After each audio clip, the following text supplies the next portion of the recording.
আল্লাহ রাসূল সাল্লাল্লাহু আলাইহি ওয়াসাল্লাম বলছে, প্রথম মিনিট নাফরমানের কবরে যখন ফেরেশতারা তাকে ছেড়ে দিয়ে আসবে, প্রশ্নের জবাব দিতে পারবে না, আল্লাহ তাআলা বলবেন ফেরেশতাকে, ফাআফরিশুহু মিনান নার, এই ফেরেশতারা এই বেঈমানের কবরের মধ্যে জাহান্নামের বিছানা বিছায়া দে, তার গায়ে জাহান্নামের পোশাক পরায়া দে, ওয়ালবাসুহু মিনান নার। এরপরে নবী বলেন, কবরের মাটি তাকে প্রথম মিনিটেই ডান দিকের মাটি একটা ধাক্কা মারবে, বাম দিকের মাটি ডান দিকে চলে আসবে, ডান দিকের হাড্ডি পাঁজরের হাড় ভাঙ্গা বাম দিকে যাবে গা, বাম দিকের গুলো ভাঙ্গা এদিকে চলে আসবে। তাখতালিফা আদলাউহু, এইভাবে অর্থ হইল ডান পাশের হাড় বাম পাশে ঢুকে যাবে, বাম পাশের গুলো ডান পাশে ঢুকে যাবে।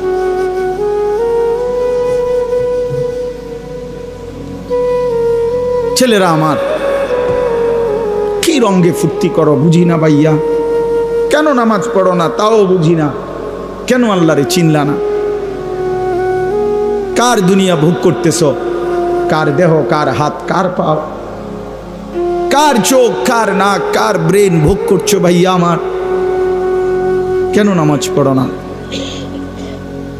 যে নামাজ পড়ে না সে তো মানুষ না, যার কপালে সেজদা নাই সে তো জানোয়ার, সে জানোয়ার। যার কপালে সেজদা নাই তুই বেটা মানুষ না, বেটা তুই হাইওয়ান, জানোয়ার বেটা, জানোয়ার, 100 জানোয়ার বেটা, 100 জানোয়ার। যে কপালে সেজদা নাই তুই কিসের মানুষ বেটা? তোরে মানুষ বলবে কেন? আল্লাহ তাআলা বলছেন, বান্দা কি না দিছি আমি তোমারে, তুমি আমারে ছাড়বা কেন? মা গাররাকা বিরাব্বিকাল কারীম, আমার মতো দয়ালু মাওলাকে কেন ছেড়ে দিলাম? ফাবিআইয়ি হাদিসিন বা'দাহু ইউমিনুন, আল্লাহ বলে 23টা বছরে বান্দা আমি আমার রাসূলের কি পরিমাণ ঘাম ঝরাইলাম, রক্ত ঝরাইলাম, পেটে পাথর বাঁধাইলাম, দান শহীদ করলাম, না খাইয়া না ঘুমাইয়া রক্ত ঝরাইয়া আমি 23টা বছরে আল্লাহর কোরআন আমি নাজিল করলাম। এরপরে এর চাইতে দামি আর কি বললে, এর চাইতে দামি কোন কথা বললে আমার রাসূলের মতো, এর চাইতে দামি কারে পাঠাইলে, এর চাইতে দামি আর কোন কিতাব দিলে তুই আমার কথা মানবি? কোরআনের চাইতে আর দামি কি দিলে আমারে মানতা? মুহাম্মদে আরবির চাইতে বড় দামি আর কারে পাঠাইলে?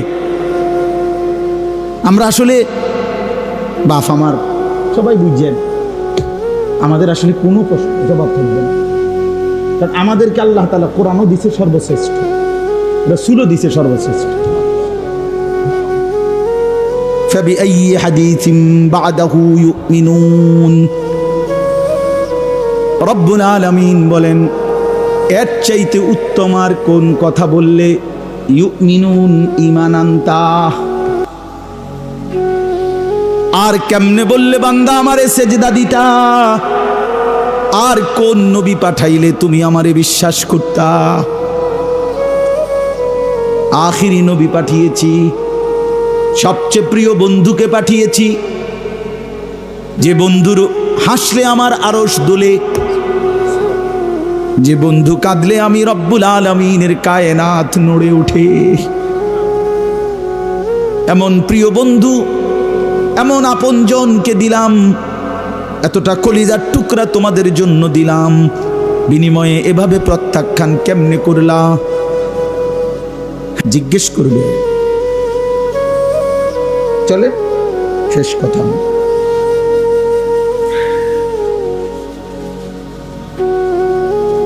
আল্লাহ চলো বন্ধু ফিকির করি সবাই। আল্লাহ তাআলা বলেন প্রতিটা মুত্তাকি, যে মুত্তাকি মানে গুনাহ থেকে বাঁচে, নেক আমলে অভ্যস্ত, আল্লাহ বলেন মুত্তাকি মানেই মুমিন, কারণ ঈমান ছাড়া মুত্তাকি হয় না। ঠিক আছে না? তো আল্লাহ বলেন ইন্নাল মুত্তাকিনা ফি জান্নাতি ওয়া উয়ুন, আল্লাহ তাআলা বলেন আমি আল্লাহ ওয়াদা দিলাম মুত্তাকির জন্য, ইন্নাল মুত্তাকি নিশ্চয়ই প্রতিটা মুমিন মুত্তাকি বান্দা এরা থাকবে ফি জান্নাতিন আমার অগণিত জান্নাতের মধ্যে, ওয়া উয়ুন এবং শুধু জান্নাত না ঝর্ণা ধারা বেষ্টিত, নহর বেষ্টিত, নহর, 4টা নহর 24 ঘন্টা আমার জান্নাতি বান্দার সাথে থাকবে। একটা হলো দুধের নহর, মধুর নহর, মদের নহর, পানির নহর। দুধের নদী, পানির নদী, মদের নদী, মধুর নদী, এই 4টা নদী, 4টা নহর, 4টা ঝর্ণা ধারা 24 ঘন্টা আমার জান্নাতি বান্দার সাথে থাকে। না না বুঝছেন না, বুঝছেন না, আমি বুঝাই। অর্থাৎ এমন না এটা, এ মনে করেন এখানে 4টা ড্রামের মধ্যে দুধ, মধু, মদ, পানি আছে, তো সবার জন্য অনুমতি 24 ঘন্টার মনে করেন। তো আমরা সবাই এখানে বললাম ভাই আপনাদের যার মন চায় আপনাদের জন্য অনুমতি, আমি খুশি হইয়া আপনাদেরকে অনুমতি দিলাম। তো আপনার ও পিছনের যে মানুষটা সে যদি এখানে আইসা নিতে হয় 1 গ্লাস দুধ, তো হেতে হেনতে আইতে আইতেই, বুঝছেন না এরশাদ ভাই, ওইটা হাইটাই তুইব না। তো এইটা তো বেটার জন্য কষ্ট যে এতটুকু পথ, তো তা আমি এই হ্যান থেকে যদি আইটাই এই নন লাগে তো জান্নাতে আইলাম কিতাম, বুঝছেন নি হলো না হিসাব তার বেহেস্তে আইলাম কিতাম আমি এই আড়াইলেন না আমার, তো আমার শান্তি দিলেন তো। আল্লাহ তাআলা তাফসিরে লিখছে জন্য জান্নাতি দাঁড়াইয়া থাকুক, বসে থাকুক, শুয়ে থাকুক, হাঁটতে থাকুক, এখানে থাকুক, ওইখানে থাকুক, যখন সে যেখানে থাকবে ওই 4টি ঝর্ণা দ্বারা তার পাশ দিয়ে 24 ঘন্টা বইতে থাকবে। ও হেঁটে হাইটটা গিয়ে আনন্দ লাগবে না, এখানেই আছে সাথে সাথে। আমনগোটা আমনগর লগে, আমারটা আমার লগে। ইন্নাল মুত্তাকিনা ফি জান্নাতিন ওয়া উয়ুন উদখুলুহা বিসালামিন আমিনিন। ফেরেশতারা জান্নাতি বান্দাকে ডাক দিয়ে বলবে বন্ধু আসো, এদিকে আসো, ওয়েলকাম। উদখুলুহা জান্নাতে প্রবেশ করো, বিসালামিন চির শান্তির সাথে, আমিনিন চির নিরাপত্তার সাথে। আর কোনোদিন দুঃখ মিলবে না, আর কোনোদিন নিরাপত্তাহীনতায় ভুগবা না। ওয়ানাযানা মা ফি সুদুরিহিম মিন গিল্লিন ইখওয়ানান আলা সুরুরিম মুতাকাবিলিন। রব্বুল আলামিন বলে প্রতিটা জান্নাতি বান্দা জান্নাতে ঢুকবার মুহূর্তে আমি আল্লাহ কলিজার মধ্য থেকে হিংসা, বিদ্বেষ, রাগ, ক্রোধ এই সব কিছু চিরজীবনের জন্য খুলে দেব, ফেলে দেব। ইখওয়ানান পুরা জান্নাতি সমস্ত বান্দা একে অপরের ভাই হয়ে যাবে। আলা সুরুরিম মুতাকাবিলিন। আহা, আল্লাহ বলেন যখনই বান্দা জান্নাতি যেখানেই থাকবে, দাঁড়ানো বসানো, যখন যেখানে একত্রে থাকবে, কেউ কারো পিছনে থাকবে না, প্রত্যেকেই মুখোমুখি থাকবে।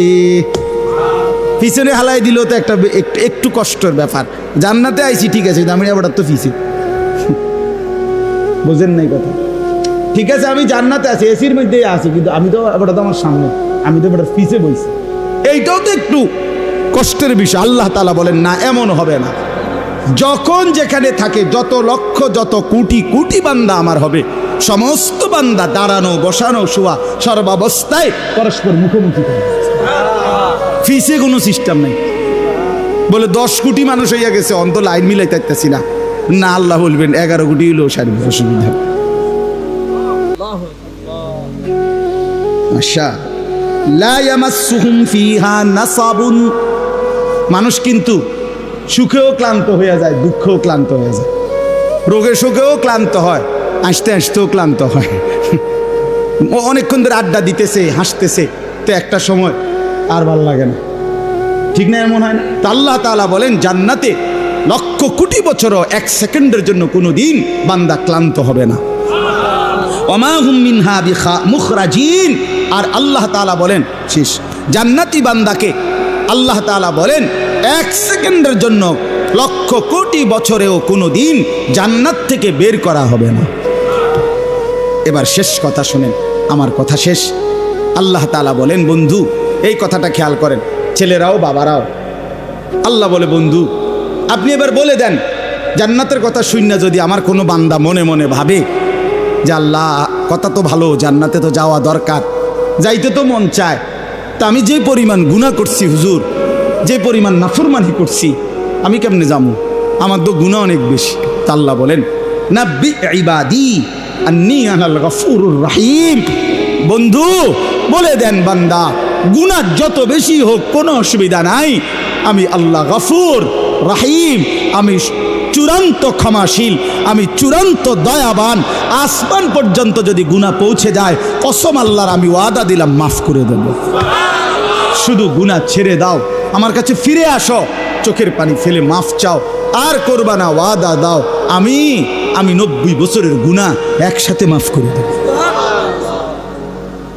মাফ করে দেব। তোমার জন্যই তো বানাইছিলাম জান্নাত বান্দা, আমি রাখতে দিয়ে লাভ কি? আমি তো দিতেই চাই।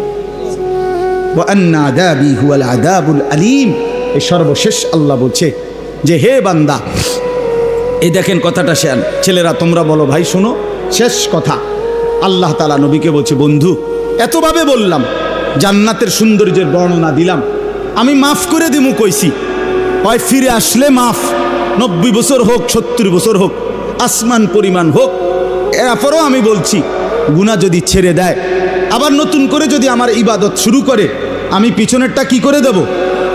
এরপরেও যদি কেউ গাদ্দারি করে, গাদ্দারামি করে, আল্লাহ বলে আমার কথা পাত্তা না দেয়, তো আপনি তারে বলে দিয়েন আন্না আযাবি হুয়াল আযাবুল আলীম। এই নাফরমান, মনে রাখিস আমি আল্লাহর আযাব কিন্তু বড়ই ভয়ানক। তুই মনে রাখিস বান্দা, আমি কিন্তু আযাবও দেব বড় সাংঘাতিক, আযাবুল আলীম।